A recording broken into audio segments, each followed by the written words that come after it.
In this training video, we'll guide you through the process of managing stock within the InField system. To add a storeroom, start by clicking on Stock Management in the left sidebar.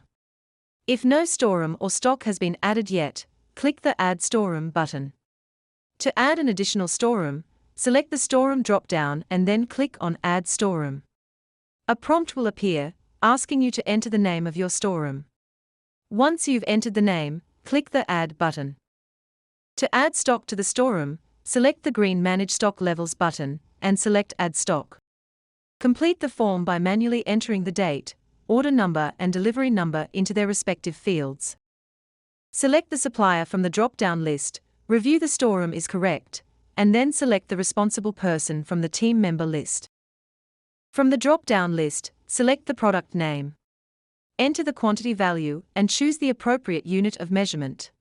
Click the Add Stock button, and repeat the process by selecting the product name, quantity value, and measurement unit. Continue until all necessary stock quantities have been captured.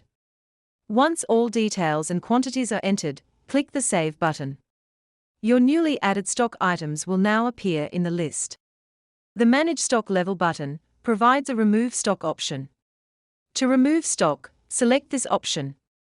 Then complete the date, review the storeroom, and select the responsible person from the list. Select the product being removed from the drop-down list, and add the quantity removed. Select the reason for removal, and type any notes regarding the stock removal into the respective field. Once all the necessary information and quantities are entered, click the Remove button. The stock balance of the adjusted product will then be updated accordingly, and upon selecting the stock item, the stock adjustment can be viewed. You've now learnt how to effectively manage and track your stock in the InField system. For further assistance, please visit our Help Center articles.